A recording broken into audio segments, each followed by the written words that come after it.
We'll have to worry about those two. They're out cold. Can't run with the big dog. A long day today for all of us, to be honest. Waited for the girls to get home from school, and then jumped in the car and went to the Meadows. I had a long night at the Meadows. We had a pretty decent day. I knew today was going to be, it just seemed like it was going to be a good day for us. Obviously, the layover of the day, or who I thought was the layover of the day, was not. Personally, I know there's going to be a lot of people say with Patrick, that's not how he races. You're wrong. Patrick DeProna can race from anywhere, and although he does his best racing from off the pace, when he's razor sharp coming in the way he was tonight, you can cut him loose on the front. He just wasn't as sharp tonight. As I said to Tim afterwards, and again, I had no idea that White Cookie would be coming at the quarter pole. What am I going to do? He's coming with a full head of steam. Am I supposed to park him? I know he's long shot. Am I supposed to remove Patrick? Am I supposed to move down the backstretch? Down the backstretch seemed like an okay move.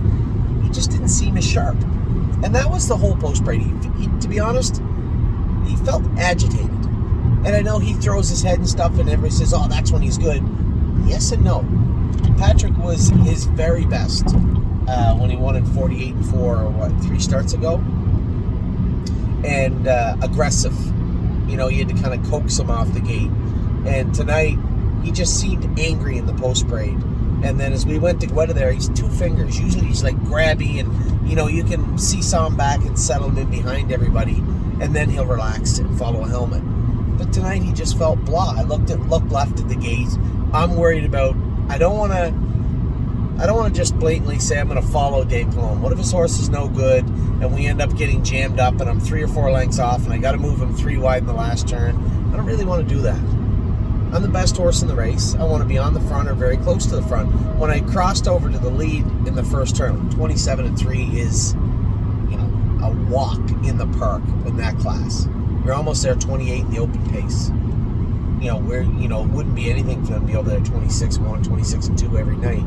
And they've been there 25. I've been there 25-4. So as I could hear footsteps coming, I'm thinking it's Dave Palone. But the TV's coming. I look over. Hunter, White Cookie. I didn't realize he didn't get in around the first turn. But even so, he's blasting right to the front. And it doesn't look like he's in any kind of hurry to think about removing. And I don't want to remove a half in 54 only to face the good horses in the race.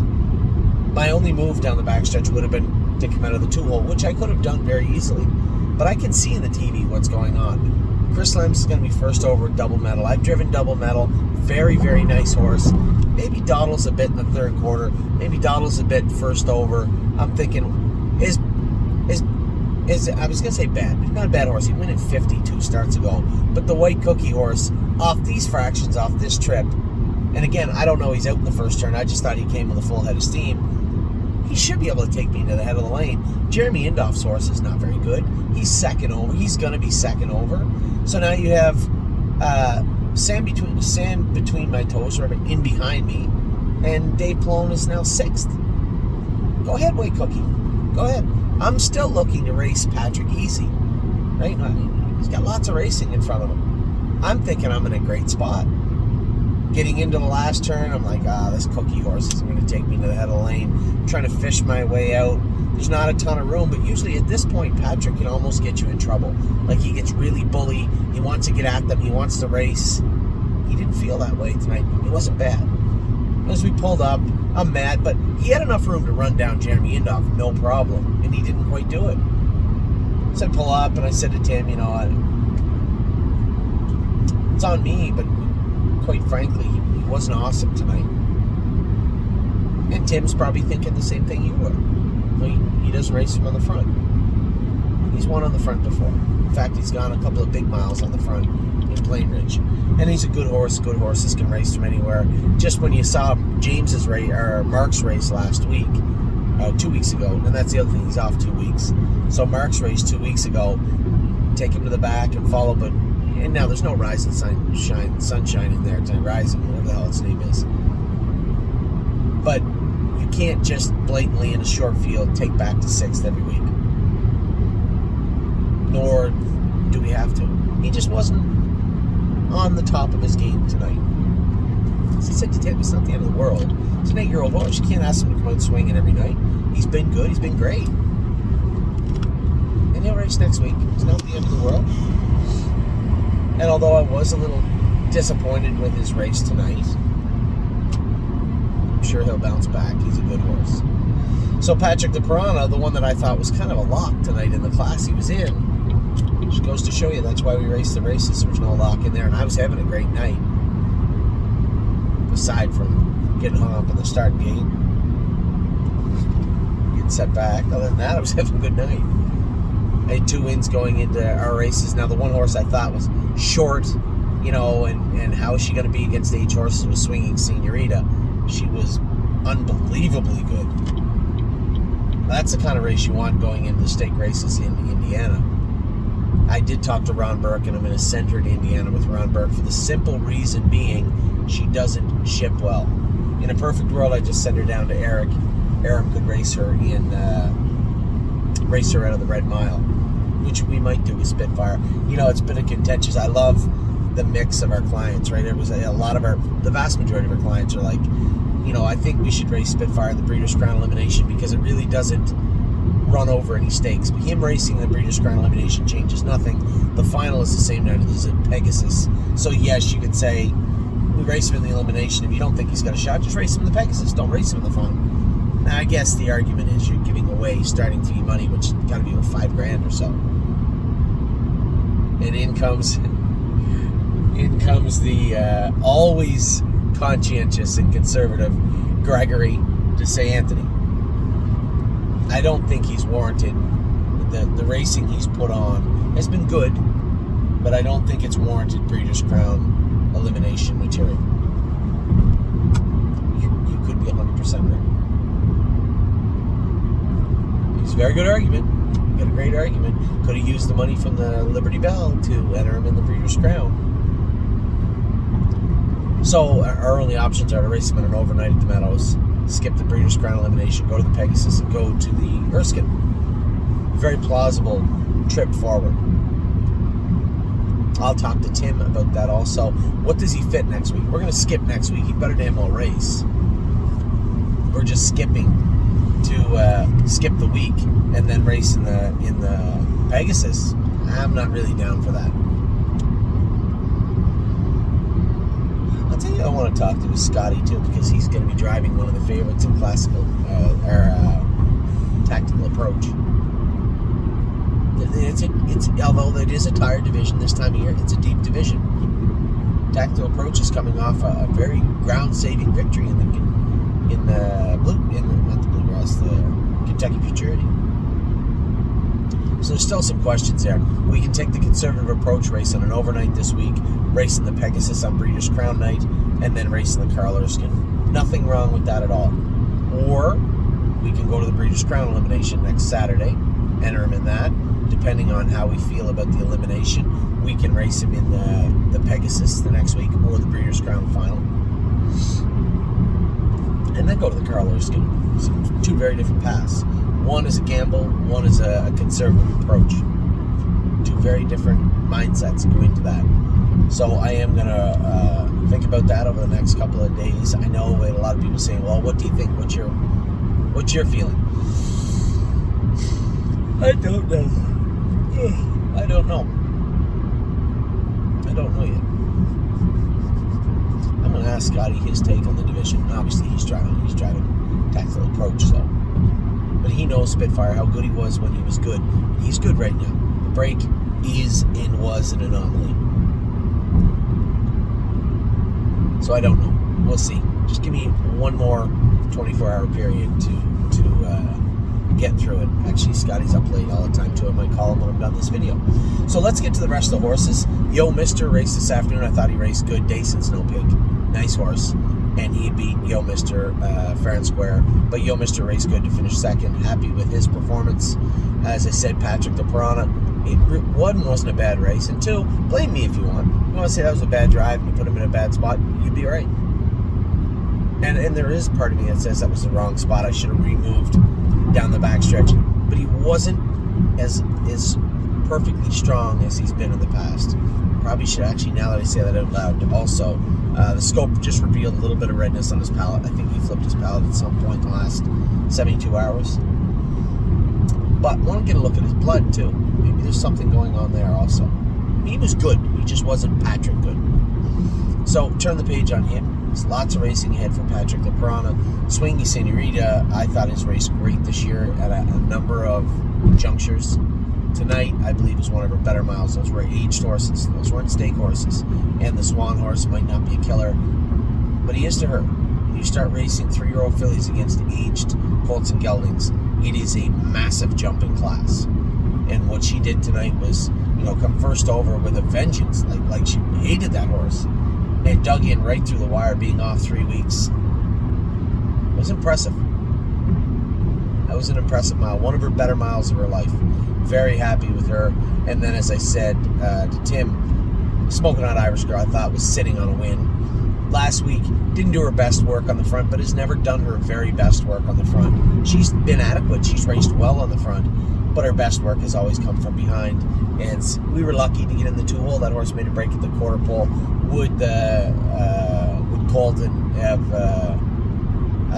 cut me loose in front of the stands? Maybe, but I would have paid a price. I'm sure of that. So we did have a good day. Yo Mister was second. Patrick was fifth. Swinging Senorita was second. Smoking Hot Irish Girl was a winner. JK Victory finished fourth, but I think it's so cool. You saw Little Rocket Man loop around to the front. Somebody brought it to my attention 3 weeks ago. Little Rocket Man is JK Victory's brother, his half brother, and they look nothing alike. Nothing alike. So JK Victory ended up fourth to Little Rocket Man, the other good horse from Indiana, and another fast closer in the mud. Can't ask for much more. Those are legit good horses. Little Rocket Man's probably going to race in the Breeders' Crown. And Ponda Warrior may also, because it's his home turf. I can assure you JK Victory won't. But that's a big race tonight. I didn't realize it until after. It's a $70,000 stake race. When he hooked to 4 again, he continues on his never missed a check trek through the 2023 season. At some point, he's going to stay around Berks-Caron. At some point, he'll get a rest, whether that be in the near future or a little further down the road. I believe he wants to race him a couple of times in the Meadowlands. If he races good, great. If he doesn't, he'll probably get a rest at that point. And then we'll bring him back in for his 2024 season. I left the ball in Rowney's court, and he was perfectly clear about what he thought of JK Victory. Sounds he's never seen him. He's going to be a killer in 2024. That was his words, not mine. And probably should take him to the Meadowlands. Now, I thought with all the horses he had, he couldn't take him last year, if you recall. Harry had him. We were stumbling around with him. Didn't really get over the surface well. And I'd asked him to take him to the Meadowlands. He said, I can't. I have too many horses in those classes. But if you want, I'll take him to Indiana. Well, he was the one that said to me, I'll take JK Victory to the Meadowlands. We'll rest him, and then we'll have him ready to rock for Indiana 2024. So that's the plan with JK Victory. Now tomorrow, lots going on tomorrow. I talked to you quickly about Greatest Ending and what we were doing with him. Greatest Ending is going to be racing in Vernon tomorrow, trying to restart him again and get him back on track. And I know that Mark also had him earmarked to go to the Meadowlands this fall and winter, so that's going to be good. Atlas Hanover, we have Lauren driving him tomorrow in the amateur race, so that should be good. On a side note, we're bringing Kings County up to Northfield Park tomorrow. We're going to get him looked at by Dr. Latessa just to make sure everything's all right. Stacy said he hasn't been as sharp in the last little while, hanging on the line a little bit his last start, and she thought that maybe he was something was bothering him and couldn't quite put her finger on it in Southern Ohio. So he's going to come up to Northfield and get looked at by Dr. Latessa. If Dr. Latessa draws any sort of a blank at all, we do have the AJ horse going to get castrated. He has to go to the Brown Clinic with Dr. Keith Brown. He has to go to the Brown Clinic to have that done, so we could just throw Kings County on the truck and trailer and send him down there to get looked at. So we have options, but they all have to start in Northfield. So Kings County will be coming up there. There doesn't appear to be anything that will stop him from racing. It's just, I know with his past injuries, he had an old suspensory tear left front and right front. You can't see it with the naked eye, but they're there. And they've been there. And see, the problem with those old suspensories is they don't heal perfectly. They heal with scar tissue. Well, as many of you may know in your life, scar tissue doesn't give. It tears a little bit.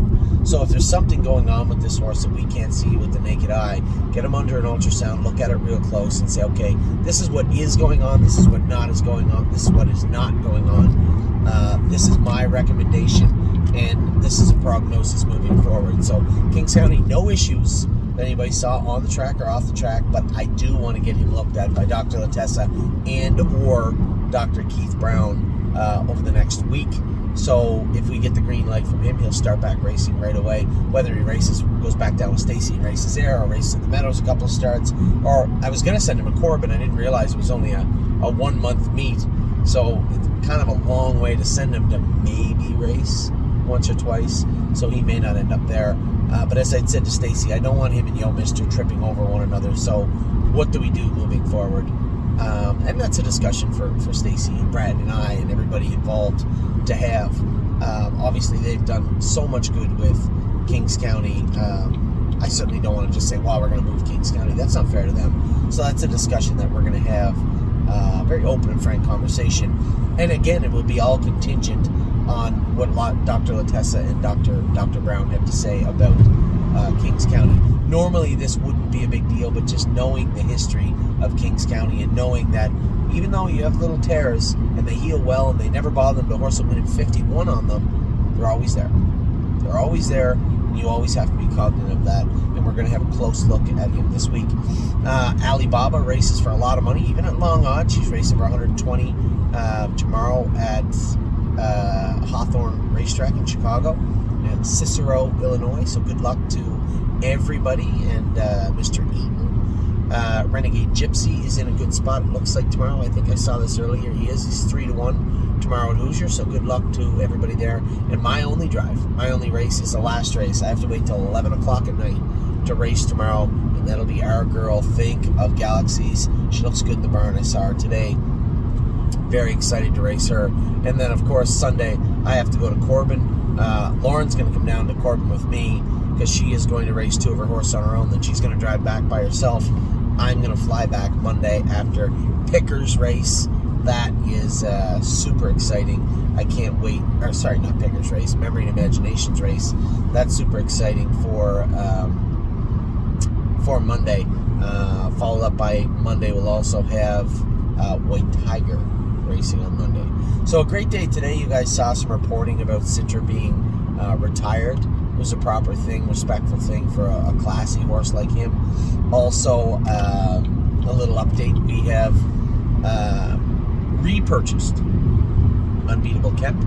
He's now back with us again. We'll race him next week. A lot of people asking me after today's video, can I buy shares in Cake? Yes, but first and foremost, all the people that owned Cake are going to get their first taste of Cake. They're going to get their opportunity to buy whatever shares they want of him. Any shares that are left that are not spoken for, obviously, will go up for sale. I did not want to report this earlier because I wanted to surprise my wife. She loves Unbeatable Kemp, and I knew she was in Ontario with, obviously, with Oliver at a baseball awards banquet. So that's why the girls are with me. So I wanted it to be a surprise for her to walk in the barn and see Unbeatable Kemp there, and she was very surprised and very happy. So all is well today. Pretty good day at the office, as I said. Not the day I thought we'd have, but a very, very good day nonetheless. Should be a good week the rest of the week. I will be in Indiana next Thursday. We've Swinging Senorita. I don't know if Scott's coming for Tactical Mounds. I hope so. Hope he is, but with only... Oh, sure he'll be there because the 2-year-old Breeders' Crown is that night too. Pickpocket is going to be racing. So Tactical Mounts, Pickpocket, Swinging Senorita will all race on Thursday, which doesn't leave a whole lot for me to do Friday. The sale is there Friday. We haven't got any Indiana breds, and I'm going to be clear. Last year we bought 3 Indiana breds, and I ended up carrying most of those shares for the first part of the year. So if we buy any, we'll buy like one, and I would like any of my Indiana owners, our Indiana clients, to speak up if you want to be a part of Indiana. I am there. I'm not going to be spending a pile of money. I'm just going to be looking around quietly. One of my favorite sales. I was only there one time in my life when I bought Swandray the Giant. There's food everywhere, and everybody's happy. It's a cool sale. You know, we always talk in the industry about how Harrisburg's just a dungeon, right? It's this big complex, and it seems like a dungeon. Well, the Indiana sale is kind of like that, except the opposite. There's skylights everywhere, and everybody's walking around. There's a lot of Amish people, so there's a lot of food. You guys know I'm a foodie, and I know the only time I was ever in Indiana, I loved it. So maybe I will make my way there Friday for some Indiana food at the sale. We'll see. I gotta race at Meadows next week. Do I gotta come back right after Thursday to race at the Meadows Friday? That's possible. And if it is, then maybe I'll be there for the second sale day, which is Saturday, because we may, depending on what we come up with Spitfire, end up at Indiana next Saturday night. But we'll see. There's still a lot of discussion to go on about that. I'm going to talk to Scott in a minute a little bit more. Talk to Tim. It's not cut and dry. It is maybe for some people. For Greg, it certainly is. But I like having that splash of cold water in your face to say, okay, hold on. I don't think you should be going to the Breeders' Crown. And a very compelling argument as to why, also, mind you. So with that, I'm going to let you go. I'm very close to home right now. But it was my exit. That would be embarrassing. Very close to being back to Northfield Park now. A great day today. We did have a great day at the track. We did have a great day in general. The babies were good again. Everything went well today. So hopefully we can keep it going. I did miss my exit. How embarrassing is that? What a doughhead I am. Hopefully we can keep it going tomorrow, and good luck to everybody that is racing. We'll be paying very close attention to our girl, Think of Galaxies in particular tomorrow, but lots going on with Greatest Ending. Going to keep an eye on him. Lauren's got Atlas Hanover in the amateur race. Alibaba, although she's long odds going for big money. Renegade Gypsies on the radar tomorrow too, and obviously I will pay very close attention to our girl, Think of Galaxies. So with that, I'll let you go. I don't really care. I'll put an extra 5 minutes on her drive, but I'll be home very, very soon. Take care.